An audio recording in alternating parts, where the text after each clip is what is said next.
how we work has already been good, but now is the chance that we have to show our skill set also in IT and also in cybersecurity. And when it comes to cybersecurity, people also say that maybe there are GDPR compliance, there are other compliance which could prevent us from doing that. I have an experience of getting common criteria certification from Swedish government, all right? And it took me around 2 years to get those certification, and we were successful. That time when we got that certification, there was a major earthquake in Nepal, right? The same time we got the certification. We have worked in circles where in 2018 GDPR compliance came in. We had proved on how we can deliver product and services from Nepal to those companies. So I think the investment in Nepal in that way, I think, needs to improve on. So it's not just few companies, maybe more and more investment, more and more branding for our country needs to be done in this sector. Thank you. So also, while I have you, so would you please also share, right? So I mean, when there are companies like Facebook or Google doing bounty, so there's always some young Nepali, kids who are actually winning the bounty. So how about the skill set of the, youth who are in security? I mean, so what do you think about that? And then have you had any, so just literally kind of give us a pulse of, the skill of youth, especially in the security, cybersecurity. My experience has been when I compare to very grown-up people and the people who are just starting their careers, the passion, the intellectual ability, the way how they think has been very phenomenal. And that I'm also working with internationally from all the countries out there. I don't see that differences when it comes to intellectual ability. So, but then it comes on with the information on how we are provided. Like they are very keen, like they know if I do this, I can get some recognition, I can maybe do something in their, around those fields. They are very passionate people here in Nepal. But what I see is some way around the way mentoring, the way how we are mentoring, the way how we are grooming, the way how we are giving education needs a bit improvement on that. But having said that, the passion about how people are recognizing on world conferencing, getting awards, right? So lots of awards we have gotten in bug bounties, and in conference also award we have gotten awards in many conferences. And please people in creating those unique projects. I think Nepal is definitely a very good, but in some way we are not branded well, is how would it say. The population, the people are really good, but the way how we need to mentor, the education system and all the policies and all of those things needs to ripen up. But yeah, branding and other things needs to come up, and more opportunity needs to come up. All right, thank you, Monaji. So next is, I think before passing on to Sunaina ji, so I didn't know, actually I had a chance to, speak with her in person yesterday, but we did get connected a long time back. And she can probably, a little bit give a background of herself in terms of work experience from, like Microsoft to today. But one thing I really wanted to emphasize was in the industry that she is interested in, the fintech, So not that because I'm also in fintech, I'm not being biased, but literally I think if there was one thing that's gone right in Nepal is fintech. I myself has started 2 companies, and both of them from the US, but kind of built in Nepal, was literally filling again, going back to the 4.0 narrative was, kind of fixing I think trying to figure out the option for us, the landlocked countries, to break the borders. And the only way to do was to kind of have an expertise on the fintech. And I think like the eSewa guys were here long before Paytm was in the US, in India. And in fact, there are a couple of businesses that I've invested in that have challenged the narrative, the business whole process of cross-border payment movement from the US. And it's just that I think it's something that it's deeply grained into our heart. And I think in this industry, we're talking about one of the fastest growing industry in the world, right now. So just going back to the numbers again, last number was $294 billion, but this is industry is expected to grow up to $1.1 trillion by 2032, right? So that is almost 16.5% growth year on year, right? So that's the basically business side of things. Then the other side of the things is how does this infrastructure actually facilitate the borderless economy? And toughest business to kind of, to be doing what you're doing. And then I think the industry, so how are you actually looking at your business right now? And let's be very specific, right, on why this is one industry that Nepal can actually capitalize on in terms of investments, right? So I'd love to kind of share 2 points. We have shared 2 points on that. Thank you very much, Balji. I would like to congratulate to you that they are just celebrating the 50 years of diplomatic relationship with Nepal. As you said, it's really toughest and toughest. It's the same feelings for me also. From last 26 years, I've been into the IT industry, from Microsoft to fintech industry. One of the toughest journey I'm moving is currently. From last 4 years, I'm into this industry. And from 4 years, the Nepal Rashtra Bank, the Central Bank of Nepal, has come out with the merger plan. And after the merger, so I'm into the local market actually. That's why this merger plan has really affected the fintech organization. Because earlier we used to have almost 30 commercial banks. And there are more financial organizations, big development banks and cooperatives. But from last 4 years, Central Bank is merging all the A-grade commercial banks. So now it's already 21 banks. So all of them are, luckily, all of them are my customer at this point of time. But for this industry, in terms of the investment, I feel very positive because financial organizations, hydro, ICT market, and this tourism industry. So these are the, I think, 4 pillars of Nepal where we can provide the proper human resource, those who have the proper skill sets. So we have a proper human resource in the country. So I think these are the few sectors where the investment might be a very great opportunity for Nepal. So besides that, if, in the other hand, if there is one opportunity for the job will be created in other sector, so 1:3 job in the ICT sector will be created. So that is a universal truth also. And recently we have also got the this financial investment from like venture capitals. There are investment companies, so they are also investing. But still, it's a really challenge for us as a financial investment is required in this sector because this fintech needs lots of investment. So from the banking perspective, if there is not much investment coming up from the banking side, because recently we have come to know that for women entrepreneur, there is a 15 lakhs rupees will be provided, which was in the guideline of the central bank also, without collateral. But later on, it didn't happen. So there is a financial challenges that we are facing in the fintech industry. So, but there is opportunity in the government sector as 761 local government is available there. And besides that, there is a 0% excise taxes on the import of telecom and the computer equipments in Nepal. So there is a 100% ownership and dividend capital respiration for foreign investors.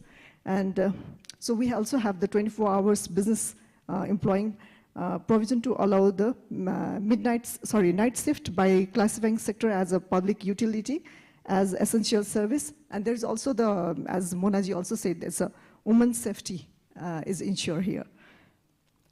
So the market is also ready, as the graduates are very right skill sets in the IT industry. The annual economic survey has been recently, we have heard from the, I think, Amitaji. So there is also a proper report we have already seen in this industry. So besides that, we also have the proper human resource in different sector like software development, website development, and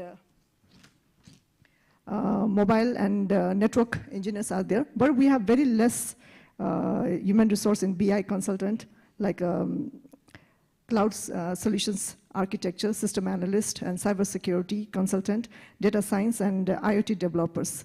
So if we look after this fintech industry, recently we have also got the privilege to do a cross-border payment, which is a very positive message to our industry. And I'm the local service provider to the financial organization. So from my perspective, I want to go to abroad to sell our product, because we already have the 6 product on place and few digital transformation services we are providing to the local market. But there is a lack of bridging in between us and the foreign market. So that is where I'm seeking if there will be a bridge coming up from this ground. Thank you. All right, actually I have good news for you. That bridge has always been set up, right? So the reason I want to kind of pick up on that is, see, I think, if you look at the history, right, how how industry actually kind of grew, right, from agro to, the whole modern, tech industrialization. So it's always, it's always a chaos that creates an opportunity. Right now, if you look at Nepal, what kind of chaos we do not have, right? So one of the things I just wanted to kind of add to what she was saying is, so Nepal actually just became, 3 weeks ago, Nepal actually just became the first country in the world to be connected directly to America's clearinghouse. So what does that mean, right? So if you look at the cross-border payment, so now here is Nepal, where we're receiving almost, 30% of GDP on the remittances. One of the highest, one is the highest receiver of remittance in terms of GDP. Now, there's a really interesting innovation that has come, and I really want to share that with you and also share with the audience, is, Nepal has no choice but to maintain that basically we maintain a extremely compliant, KYC, AML, and what's called CFT program, right? So usually what happens in the cross-border payment business is there are multiple intermediaries, that are basically pushing the funds through multiple channels. So, and I think some of us who's been in the fintech industry and have as complete understanding of how fintech rails open in Nepal, work in Nepal, and how fintech rails operate in the US. So what we've really figured out is we figured out the first bridge that actually connects to the US financial real-time payment network. So what does that mean, right? So now, a sending bank in the US right now do not have the visibility of seeing who's receiving money for what reason, and vice versa, beneficiary bank do not have the visibility of the sender. So I'm not trying to pitch my product here, but what I'm trying to share with you is these are the kinds of opportunities Silicon Valley will never figure out. These are the kinds of opportunities that Amsterdam fintech community will never figure out. There are people like us who are working on the ground, who touch and who feel the problem. And guess what? Do you really want to know the economic size of this problem? It's only $156 trillion a year. And I think this is the unique value proposition of our country, right? And I think this is the unique value proposition that we need to build on. So hence, not that because I am in this industry, but I think the thought process, the problem framework is, if why solve the problem that Silicon Valley has solved? Why solve the problem even India has solved, right? I think there are, especially on the pillars that drives the 4.0, I think these are the opportunities, and the security and the fintech, I'm not surprised, but extremely, again, impressed that, one of the toughest business in the world, and then here are 2 amazing women entrepreneurs trying to do something. But again, that bridge is open, and we and I can talk after this to see how we can collaborate. Now, next is I want to go back to, I think Mr. Tulhariji. And his company has been around for quite some time in terms of setting up a solid, data infrastructure in Nepal. And then again, right, going back to the industry, right? So the reason I'm putting all these big numbers is why limit ourselves just within the $36 billion GDP while we are surrounded with? I have challenged that narrative for the 20 years, and right now I do business in 21 different countries, and we do hundreds of millions of dollars, if not even billions of dollars in transactions, right? And I think that for me, for me as an entrepreneur, the challenge always has been is, how do I cross the border? And I think the time has come after 20 years where that border crossing has become a lot easier. So hence, don't be intimidated for me kind of sharing the numbers. Again, so we're talking about industry right now at almost $48 billion, expected to grow to $924 billion by 2030, growing at 13%. This is the new oil. Everybody's connected to the data. The whole works on data. And you have been a pioneer in terms of setting up an amazing facility in Nepal. So how do you see, so what I would like to do is kind of be a little bit focused, right? A lot of tech companies in, in the US that I'm familiar with are extremely sensitive to carbon emissions. Now, the whole, whole product, whole spending is based on who's carbon friendly. How can us as a Nepal, obviously going back to our hydro energy or the excess energy or whatever we can, how can we actually create a solid business opportunity where we can actually bring these large investors? Like she said, like Amrita shared earlier, $1.7 billion was put into Indonesia on a very similar line of business. Now, why is that investment not coming to Nepal? Is that policy? Is that infrastructure? So if you can give us an insight on that. See, and then more than anything else, is like climate change friendly data center, is that an opportunity for Nepal? So please, Dulharji. Thank you, Balji. First of all, thank you very much for inviting me. Before getting into this, I would like to briefly talk about IT industry and what I did in my past. I'm into IT industry for about 30 plus years. I worked in a different organization, starting from the development agency, then like NGO, INGOs, and now I'm a full-time entrepreneur. I started IT initiatives in early 90s, I think 1992, when Nepal got connected with the international world as an internet. I helped organization to connect to the external world. Then I started IT as a ICT, basically, I would say information and communication technology. I have worked on communication as well. Then in 1997, I started .com business in Nepal to help people setting up the e-commerce sites. After that, I carried on the enterprise IT business. So I helped the government to establish the IT centers and formulate the policies for the IT development in the country. I was associated with ADB. I worked with ADB to help government to set up the IT data center for the government. Going forward, then finally I decided to be a full-time entrepreneur. And from 2010, I'm a full-time entrepreneur. And as Balji said, it is very difficult, but I always like the new challenges to take. Then the IT sector was crawling in the country, and data center was coming as a like a big thing in other part of the world, especially Western world. Up to Singapore. India was just starting. Then I decided to set up a data center in Nepal. I invested all my earnings into the setting up a data center and starting a first cloud company in Nepal. So we offer data center services as well as the cloud services from our own data center. As you're talking about boundaries, yes, we would like to narrow the boundaries, and we want to serve the people in the country from here. The advantage is to the connectivity latency. In the communication, we call it latency.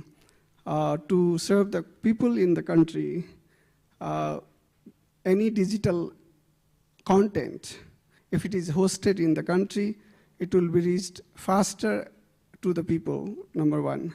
Number two, it will be less expensive in terms of using the global transit to reach out to the data centers around the world, maybe even in India.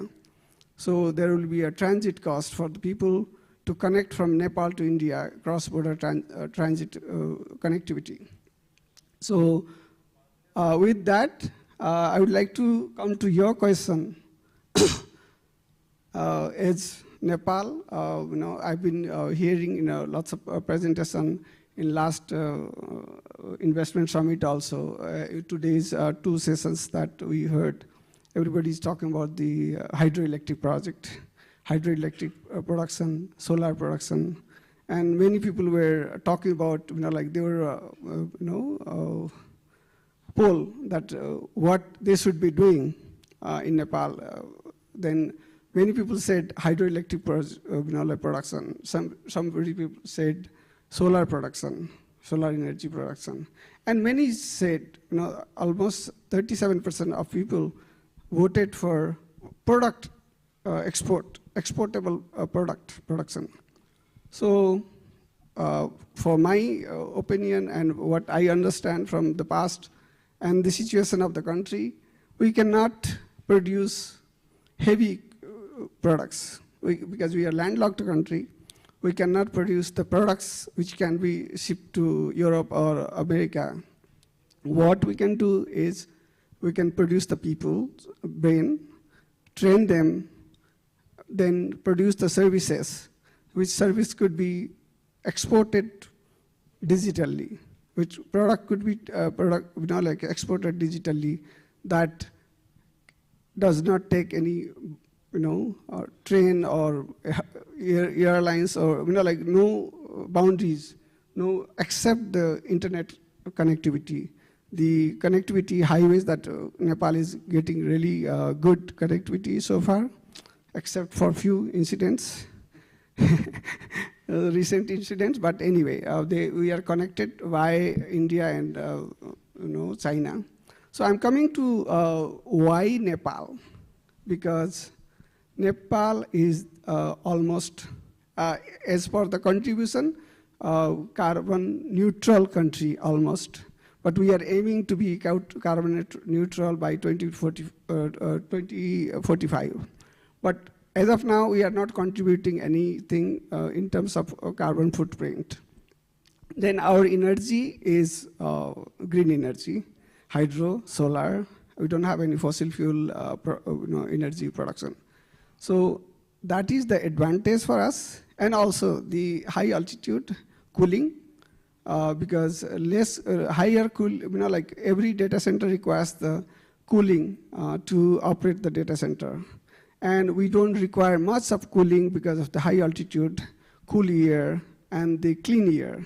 Other than few area of Kathmandu Valley and some of the construction sites, our air is pretty clean. So clean air will help in terms of data center operation. And the cooling is a major cost in the data center. Power consumption is a major cost, is the cooling cost. And Nepal could be the ideal location for the data center. So that is what we need to look into is the data center and the digital production, the digital product development, I would say, rather than only outsourcing. Then is like Nepal is now proud to have exported the electricity, but I would say it is not a big achievement because we are producing the electricity and exporting for about 6 rupees, whereas we are buying the electricity for 12 rupees. So it is not the achievement. We would rather buy the produce the electricity, host the data, export the service, make the digital product and export the digital product. Absolutely. I think that is what we should be looking into it. So thank you, Tulharji. Actually, that's a very good narrative. I think there's a very interesting, especially I think within the global entrepreneurial scenario. So there's a huge it's a framework. Who made more money? Did people who invented the fridge made money or the Coke made money, right? So I think so in our Nepal's case too. So I think what Tulharji aptly put it is, I think we're thinking like a fridge, right? We just want to provide the cooling services, right? But at the same time, I think what we should be thinking about is we should be thinking about kind of putting our own Coca-Colas there. So I was recently with the Amazon folks last month. So Amazon is very, very interested to come to Nepal. They want to invest a lot of money to basically, the reason is like all of these tech companies, doesn't matter if in Seattle, doesn't matter if it's in Silicon Valley. So I think this carbon, this whole, the new generation are very, very much sensitive to who has the better, I think the product consumption also is defined by, is this company climate change friendly or not, right? So I think this is one opportunity that's really, really undertapped, right? So perhaps the narrative is, do you want to be a fridge or do you want to create a Coca-Cola on top of it, right? So like obviously Bitcoin is illegal in Nepal, but since I'm in fintech and I travel around the world quite often, so the question I always get is why is not your government, allowing us to, mine Bitcoin in the country, regardless of the fact that, that it's illegal, right? Number one. So I mean, like obviously, I mean, it could be a service. It can be a Coca-Cola that will be built out these, these centers. And the second part is, as the world quickly adopts AI, this AI needs to be trained. So can you create another Coca-Cola on top of these fridge, right? So I think so. This is also an area where have we really explored? We want to talk about having foreign investors coming here, right? But the thing is like, what is the unique value proposition that we offer? Why does it make even sense for somebody to, put their hard-earned money and then basically expect some kind of return? And that's why going back to 4.0. So if you really think about all of the, geopolitical events or climate change events that's happening, and the current version of globalization, we are actually best suited to actually capitalize on it. Now, with that saying, it's just kind of interesting. I didn't really expect this, but Pramod Kaushikji, thank you so much for coming in here and just making that transition, right? So I think he's mostly, he wants me to, he wants to focus more on the GIS, like side of things that, geospatial side of things that he's expert in. But again, we were talking about a data center, we were talking about hydro.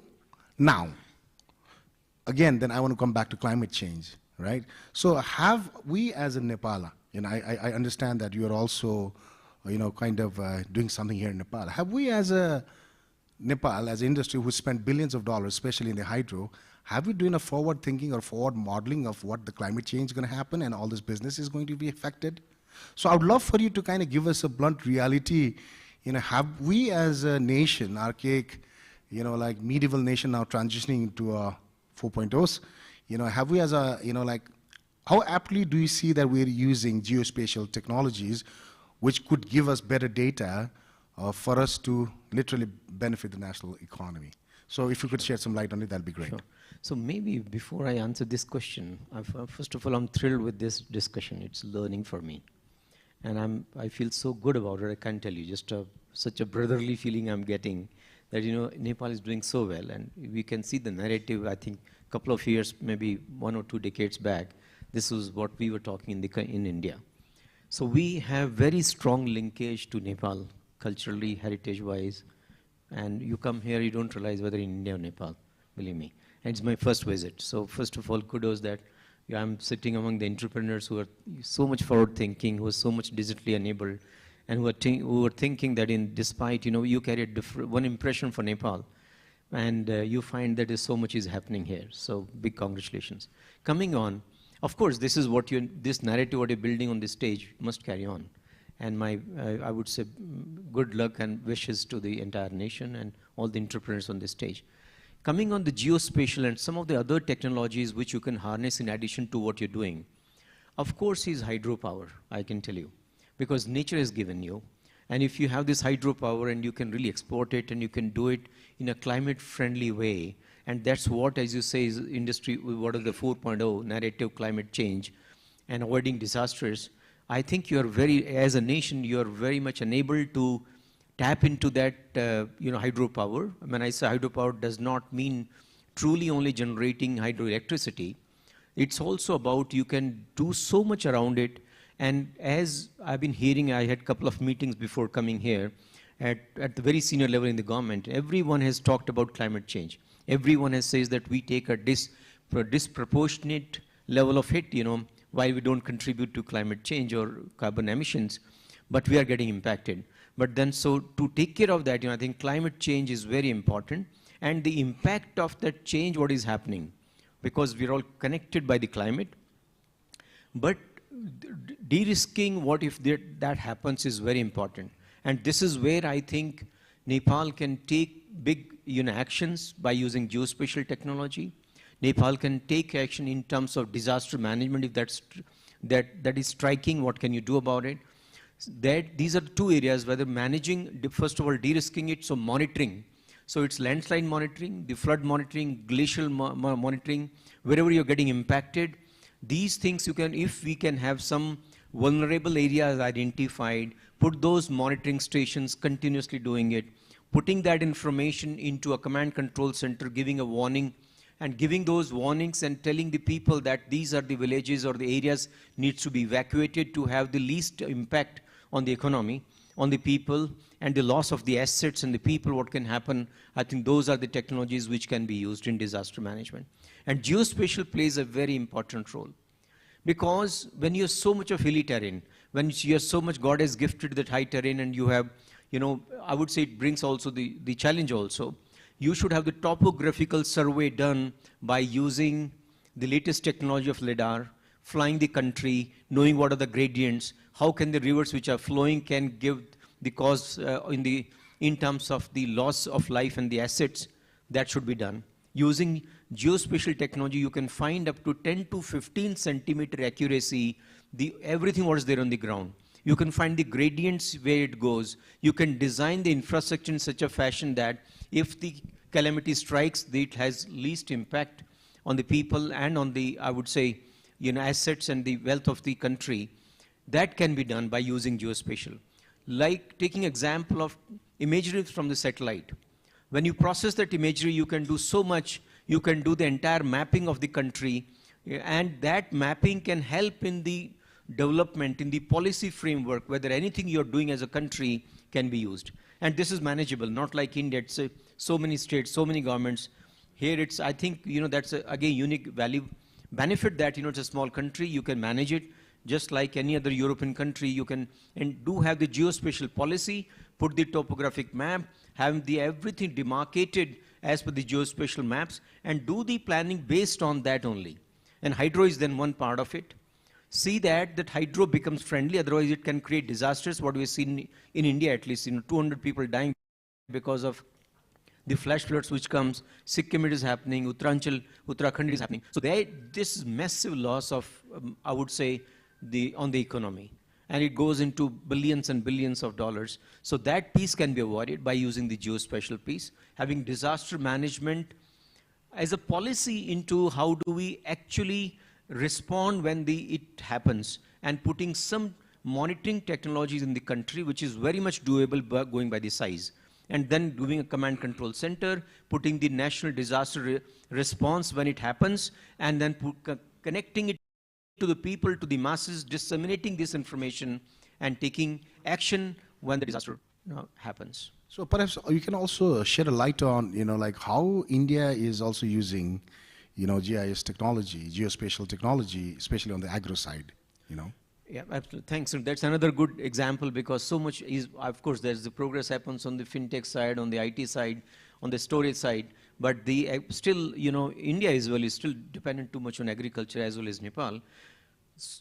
What you can do is, by the satellite imagery, you can find out what's the yield, what's the disease which is impacting the overall agriculture, what is the actions you can take in terms of pesticide, which are the areas where you feel that this disease is going to impact the crops, and the states are taking action. They have made decision support systems on geospatial. One is just having an Excel sheet and knowing the data. Secondly is knowing actually what's the single source of truth from the satellites, and the imagery is not costing too much, but you can have this done, and just by having the satellite imagery and having the processing softwares to do it, you are able to find out what's the yield, where is the impact happening of any disease, what's the floods can impact this one. Plus it has gone to this level that the farmers are having an app, and these centers, district centers, are telling each and every farmer on their mobile phone that this is the time for you to sow, this is a time for you to go and do pesticide, this is a time for you to go and take care of this disease which is happening on that side, and give your inputs to us. So it reduces the cost of inputs. Farmers typically are not very rich. The inputs goes into it. If the calamity strikes, they are the first one to get impacted, because they are not able to get the investments they made into their land. And this is really helping by having decision support system based on geospatial. And state-wise, states are making that in country. You can make one only for Nepal, and which is purely based on geospatial technologies. Absolutely. Actually, so there's a very interesting news that came out 2 weeks ago. A Nepali tea company actually was awarded the, I think, best tea, I think, in the world. So I think the thing is, I think the whole, again, so I think the whole opportunity is, again, why are we not using this technology, number one? Why are you not getting investments in these kinds of technology to co-partner with the local economy? I think these are some of the, again, right? So if it was done 20 years ago, then we would not have this opportunity. So I really see, when I had a chance to kind of do research on him, and then I was like, okay, so if you're thinking about the future, so why are these not things happening, right? So with that, is policy the blockade, right? Is policy the blockade? Is investment the blockade? I think we all know the answers for it, and it is frustrating. To be very honest with you, I was working on the bill along with Amrita here, where we were trying to have the government allow tech companies to open companies abroad, Nepali tech companies to have a satellite office abroad and maintain a bank account so that actually they have a product-based opportunity. Right. I think the thing is, unfortunately, fortunately the parliament passed, and then unfortunately the bill went to the president's office, and then it was literally voided. Now the battle wins again, right? The battle starts again.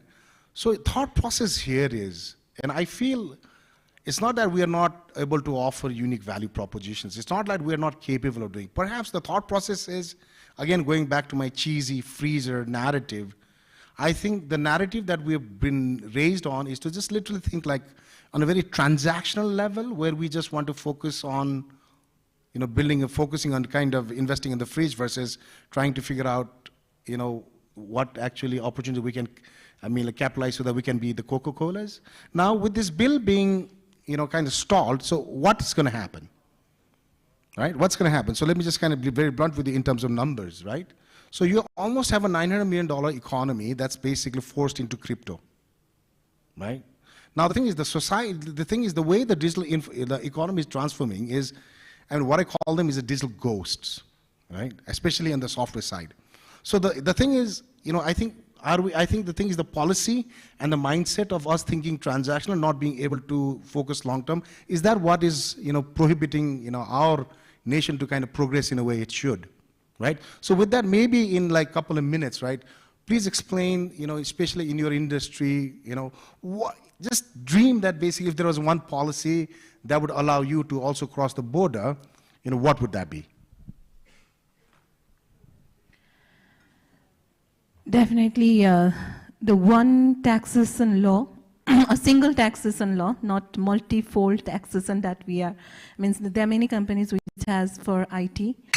And the recent clarification on all the system like VAT and other things, the tax clearance certification for freelancer, I think these are all the things if we get support in a better way, can definitely help.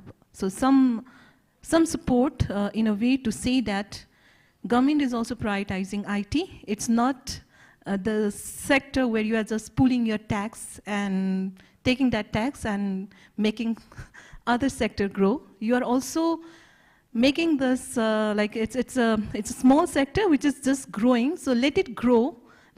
So when it becomes tree, we can eat it fruit, right? So let it grow. So government needs to have this attitude to IT.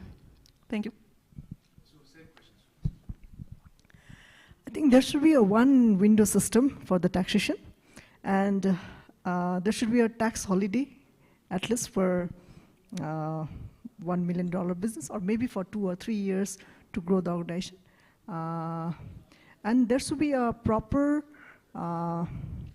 it's not related with the taxation, but we should have a proper human resources who will be properly educated, because there are lots of freelancing in the country at this point of time, but I don't know they are aware of the taxation system. So I think the proper awareness is also required. I would reply differently. First of all, this is the very good platform that EU member states and their ambassadors, excellencies are here. So Nepal works, as I used to work for a development agency, that's why I'm telling this. Nepal works with the advice, very good way to work is to get advice from the development agencies like EU to any policy changes. So rather than only telling, I would request your excellencies to utilize their machineries to suggest these policy changes to the Nepal government. That is very workable and doable. Second is, yes, there should be, as Sunainaji said, maybe a tax exemption for the IT industries. Especially, I think they have formulated legislation. They already have only 2% tax already for the foreign income on the IT center, which is very positive from the government side. More than that, yes, same time I would like to say investment. For the investors' point of view, it is getting better. They have announced many legislative changes by the government, and which ultimately hope they will be converted into the law, which makes very easy for foreign investors to come and invest. Then in Nepal, DFI are very crucial, and they are very influential in terms of investment in the country because of the impact which will create the community level. So setting up a data center or setting up a security company might not directly help the government, but yes, it will help in terms of making the earning the foreign currencies, number one. Number two is securing the country itself. Then retaining the human resource in the country, which will enable women, children, to be with their family, because now that is the biggest problem we are facing in this country. In terms of investment, I wanted to elaborate this, and I would like to invite the investors, FDIs who are interested to come. Is we can offset the carbon footprint if you come and set up a company here or use the green data center in this country. So that will help you to offset your carbon footprint in your country and come here and set up the data center, set up the companies, and we will all together will push the government to facilitate on this. I don't think so I can make any comment. I would love to have you explain, what are your experience has been as an international company, working in Nepal, and what could be... So it has, first of all, we find that opportunities are there, but when you make the comparison to India, of course the size, it explains it all. And some of the tenders, when we participate, it takes a long time to get decided. One thing, that's an observation. We did participate, I don't want to name some of the organizations, and it takes a lot of time. And it's not very different from India. India also, but I think India is slightly getting better. But the fact remains is that if you want to do, we have decided something to do, the tender at least should be concluded. That's the only way for someone will come and participate and develop something, and just like that. Otherwise it's also open. I would say I must comment also, we feel free to come here, participate, partner with other companies here, and we find there's a good support. We can go and access anyone in the government. There's no discrimination that way, and it's easy to partner here as long as then you develop the trust and you share the technology and what's in it for me from both sides. It works well here. Okay. So thank you, Pramod. So I think we're almost about to wrap up. And before wrapping up, I think the whole dual taxation issue is probably one of the major barrier to have foreign investors invest into the country. So if there's one takeaway, I think from this discussion is, I think that is one friction that has yet to be taken care of, and perhaps that could be one takeaway from here, right? But without taking too much time, I would like to welcome Ambassador Sweden. Sorry, I don't think I'm going to do a justice by spelling your name, pronouncing your name, but would love to kind of have you on the stage and kind of share a reflection on this last almost 45 minutes worth of discussions. Thank you, Your Excellency.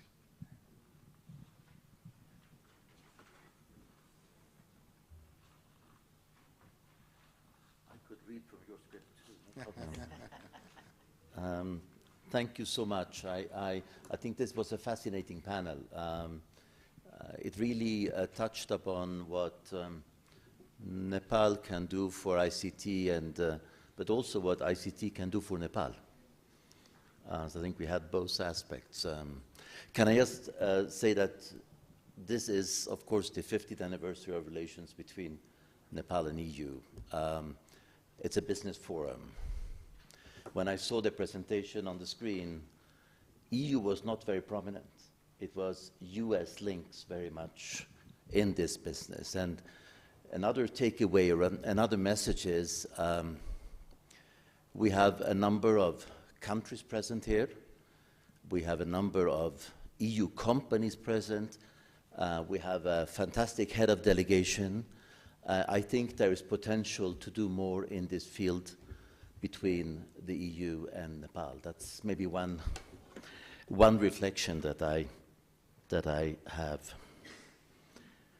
Another one is, I think it was said at the outset, and it came back, the importance of hope and transforming hope into opportunities.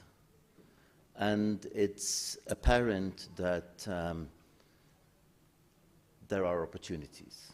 I think that for a country like Nepal, and here I must say that I'm new to Nepal, so maybe what I'm saying might not be correct, but I have the feeling that many young people, to find a better life, to find hope and opportunities, they also seek those opportunities beyond the borders of Nepal. And we were discussing in the car coming here that usually the ones who do that, they are the ones who have an entrepreneurial spirit, because they go through the hassle, the economic challenges, and the uncertitude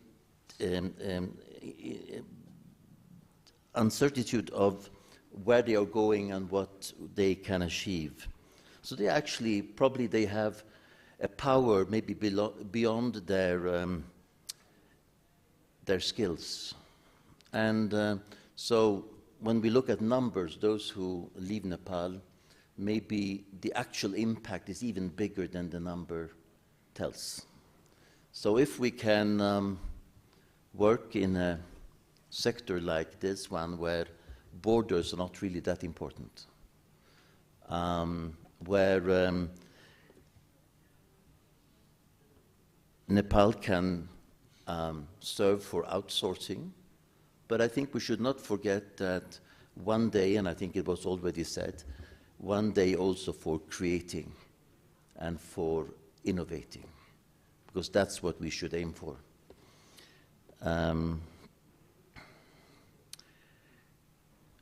So being landlocked might not be a problem from that aspect somehow. One needs the right support. It was heard here, what are the challenges that you face. Taxation was definitely one. I maybe have noted some others also. I don't know if you will agree. I will test them on you. I know there is a digital Nepal framework that is in place, but apparently, I mean, with all frameworks, it's a framework that was put in place some time ago. Needs to evolve, needs to be flexible. What has proven has served us well, and I'm very happy to also see a Swedish company here on the panel today, but what has served Sweden well is public-private partnerships, to work, as we saw here on the screen earlier, with the triple helix model, government, academia, and private enterprise. To allow that to happen, I think, is something very important. Private sector participation, well, it's obvious in this case. And not a fear of adopting high-tech solutions. I've had some meetings today and yesterday, and sometimes I get the feeling in those conversations that anything that is too high-tech must be more expensive than what you already have. And I think it's not necessarily always the case. Actually, we have proven to our interlocutors that some of these solutions are actually much cheaper than building the house, than equipping the house, than hiring the people. So I think one should get over that hurdle somehow. Adapted legislation, that was highlighted by you, taxes, of course. Digital skilling. We saw here how many of those who are in this sector actually acquire their skills themselves. So again, how can the triple helix model serve to upgrade the skilling? And I think that those who go abroad, I mean, going abroad is a good thing. We are very proud to receive Nepalese students in Sweden. We have an alumni network in Nepal that is globally ranked as the best. But we should maybe not only look at remittances in the shape of euros or currency, but maybe the intellectual remittances that those who go abroad, those who benefit from it, can bring back to Nepal. So maybe that will even more increase their importance. Branding. I think that what we hear here today, and we are lucky to hear it, is not always heard in other places. We hear about the natural beauty of Nepal. We hear about some of the dangers of Nepal when there are earthquakes, there are people who climb a little bit too high on the mountains. So maybe we need to, this top of the world, which Nepal definitely is, maybe the top when it comes to ICT also, maybe we need to brand it, present it even beyond Kathmandu. Then something that has served us well and serves us well when it comes to the creativity, the innovation, is to get gender parity within the business. Because so many more and better ideas come up when you have a gender balance. It makes not gender sense only, but economic sense. So I think to encourage more women to join is such a thing. And then for government to take the lead a little bit, to make a more digital society, to have bank ID functions for government services. Actually, we are happy to have a Swedish company, 12 ID, that is working in Nepal to do that. But I think that if you can take the lead, in many countries, I see it in India, I see it in Sweden, that when you have electric buses in the streets, suddenly even those who don't take the bus, those who have a private car or a two-wheeler or something, they think, electric, maybe that could be something. If you only see petrol-driven cars, people think that is the norm, that's the road we should go. So those are my very amateurish reflections on this subject, and I would like to thank our moderator, because you were one of the first people I ever met in Nepal a year ago. So you gave me a crash course then, and you see I haven't improved much since then. I think you've done pretty well. Thank you. So thank you, Your Excellency. So kind of summing up, I think, so just kind of summing up the whole 1 hour worth of discussions, and something that His Excellency Jan actually also raised, the whole issue of migration. So I think this is also the right platform to kind of share is like, I think we need to change also the narrative of the reality that we have, rather than, sorry for using this word, what I call is the pimping the poverty, right? So if you look at the sad numbers, so-called kind of presented sad numbers of over 1 million kids living in Nepal every year, that's a sad narrative, but there's also a positive narrative. Where did this $500 million worth a year economy come from? So actually the reverse migration actually has happened. And I think we've been very good at, for some reason, selling this sad narrative that might give us, maybe gives us a headline. But the reality is, now we have one of these fastest growing industry in the history of this whole country since the day, Christopher Columbus was trying to figure out to sail to, he was trying to discover Nepal, America, and when they were having political chaos in Nepal till today is, the narrative actually is right now is not so bad, So I think the narrative where now there is actually beginning of the reverse migration, hence the result, right? I think maybe another research should be done in terms of what is the impact. And I'd say ICT has really contributed. So I am connected very much with the tech community. So, like she shared the data. One of the brothers I know, he's going public for $200 million.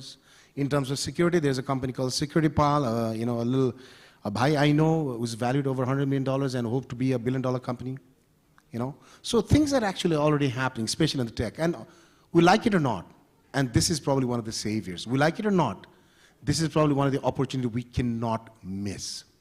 Right? So I'm really privileged to have kind of conducted this, and then again, kind of having been in this industry since early on. So I was one of the very first, tech entrepreneurs, and really had to go through a lot of challenges. And in fact, actually, there were so much challenges. In 2010, we as a business group, we decided we're not going to do business in Nepal, but we are going to treat Nepal as one of the most fascinating lab. So I think the value proposition for the investors abroad, I think the unique value proposition for investors abroad is Nepal is actually one of the world's most amazing lab to solve problems around globalization 4.0. Doesn't matter if it's climate change. Doesn't matter if it's a green energy. Doesn't matter if it's a fintech, the whole, recently, in my own company, obviously, all of us entrepreneurs, we're all struggling to raise money. I was with some VC guys in New York recently, and the question that was raised is like, why didn't Silicon Valley figure out this problem that you've solved from Nepal? It's too good to be true. So I was a little ticked off, and then I really wanted to be provocative, and I said, do you know who climbed Mount Everest first? I said, it's Tenzing. Why? Number one, he did not have a choice. Number two, it's his backyard. So I think all the problems that basically surrounds us around globalization 4.0, doesn't matter if you are in New York, doesn't matter if it's in New Road, I think all of us are somehow kind of surrounded by a very similar problem. So maybe perhaps I think the takeaway for foreign dignitaries and potential investors to come to Nepal is literally you've walked into one of the most amazing lab in the world where you could have an amazing discovery. Now, how have that worked for me? Literally, I am one of the world's first entrepreneur who is about to launch world's first neobank, borderless neobank, connecting Nepal to the world from Kathmandu. Now, we're talking about a business that's 172 years old. Why is this business model possible from here? Why? Because the problem is here. The way that today's, the whole, the globalization, basically has evolved is, it's easy to solve the problem here. If you solve it in Nepal, you can actually solve elsewhere. So with that saying, I think we have plenty of time, so maybe 2-3 questions. And then, again, thank you so much. Thank you for all of you, contributing immensely. So this has been fun. And so, please, shoot some questions if you have one. Here you go, Mr. AI Dai. Dai, please introduce yourself. I would love for I'd love for the room to kind of hear about your background, and I think you very much deserve that. So please, Dai.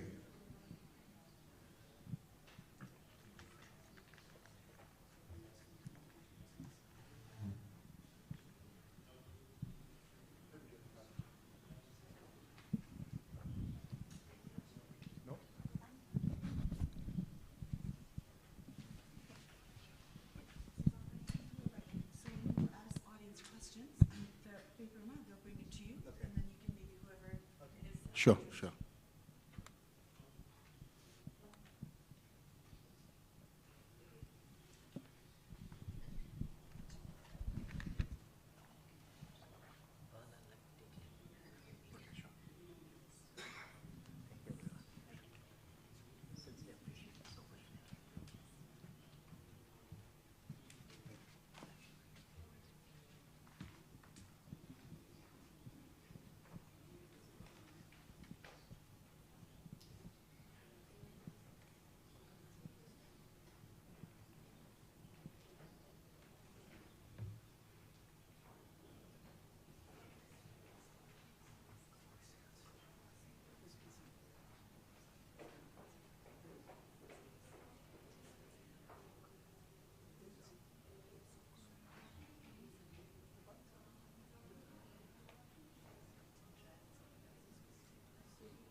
All right, I think, so this is Pramod's left, but I think this is do you think Nepal has enough data to support and show the impacts of climate change to international platform so as to attract necessary support and resources? If not, how do you think young graduates can mobilize in the data collection and processing to showcase the loss and damage by the climate change? In the same manner, how can GIS deployed to collect the data of loss and damage to showcase in the platform? Asmita.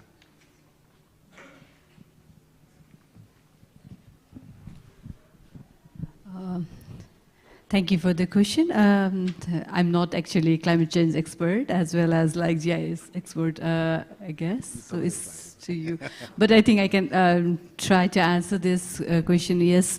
First, like what we feed in, what we'll get it right. So I think we don't have like proper assessment.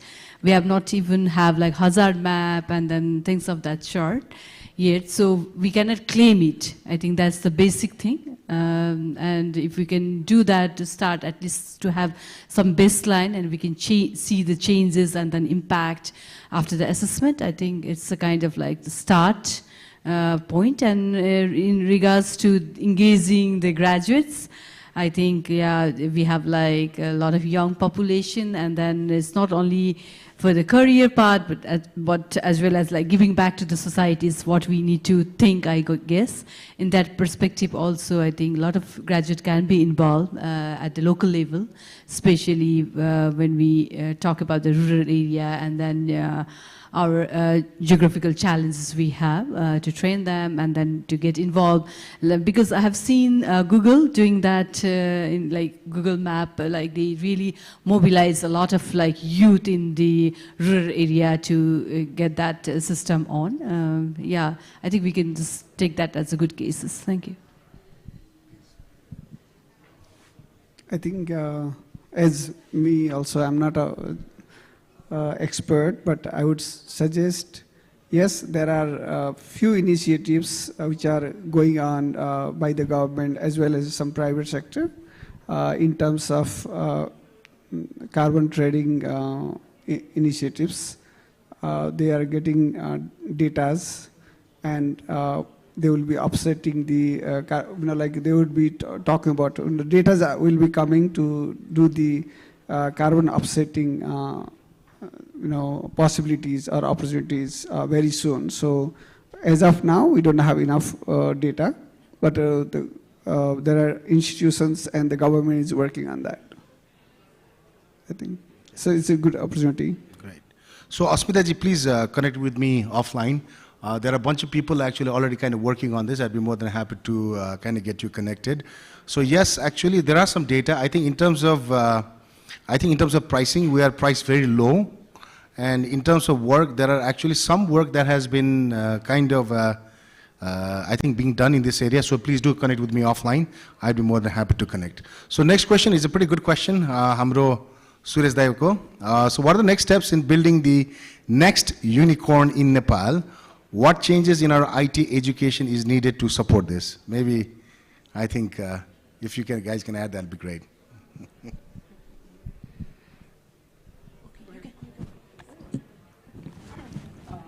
Can you repeat the question again? Unicorn. Yes. The ideal, it's a very interesting question. Nepal should have at least 20 unicorns in next 10 years. That's very, promising workforce we have. More than that, we need to have, a very important question is we have to have a technical, academic institutions to grow more tech workforce so that we can reach to that level. And obviously, as I told you earlier also, we have to create the product. As His Excellency said, we have to make do the innovations. If we do innovations in this country, and we can export to, throughout the world without, as it is a borderless, it doesn't require any border transportations. So that is where we can create the unicorn, and it could be AI, as your company could be first unicorn in the country. about education and academics.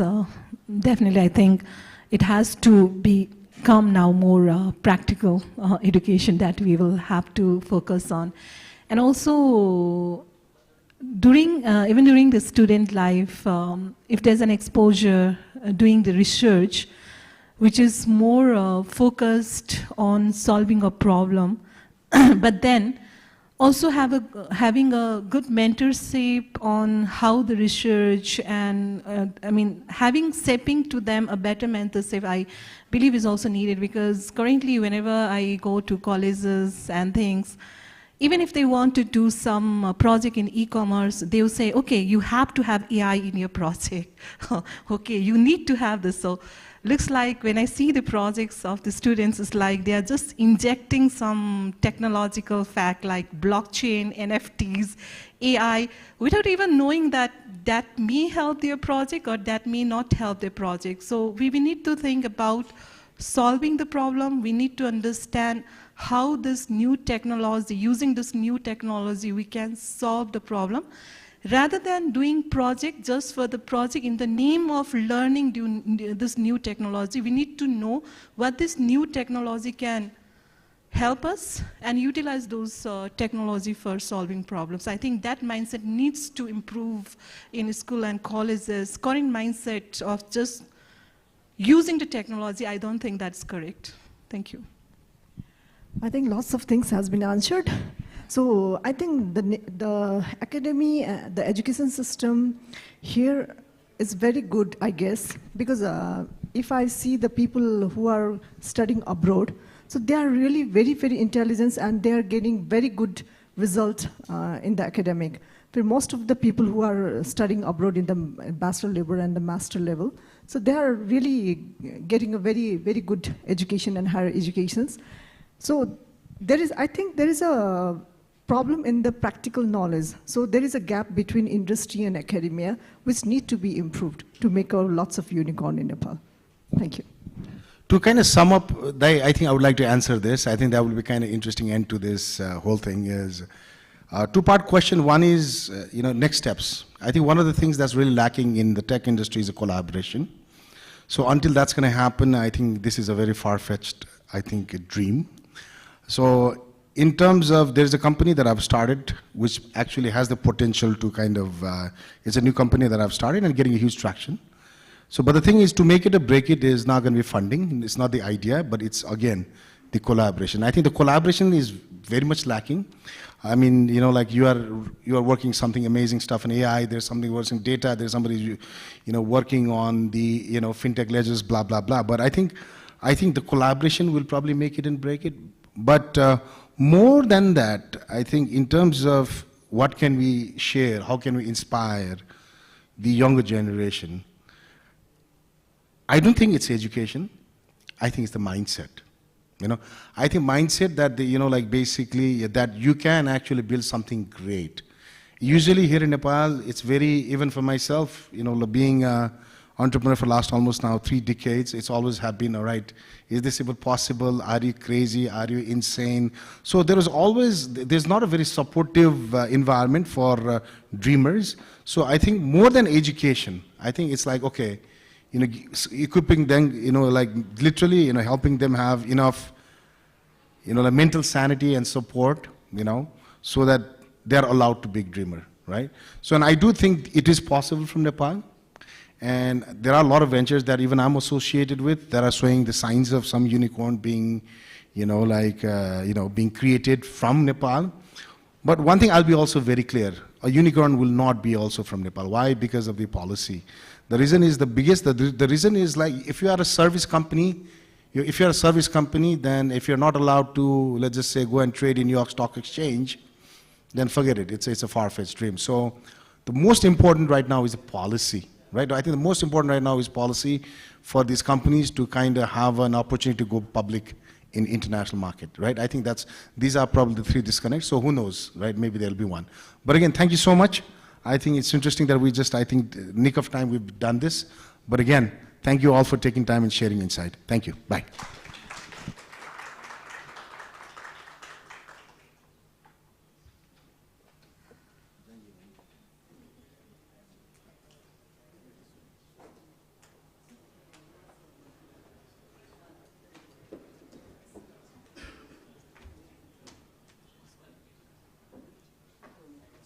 Thank you, Balai. Thank you, panelists, for your time. So before the next parallel session starts, we're going to have a short break. Thank you very much. Sorry, not parallel, plenary session 3. So we'll just have a short tea break outside. Thank you.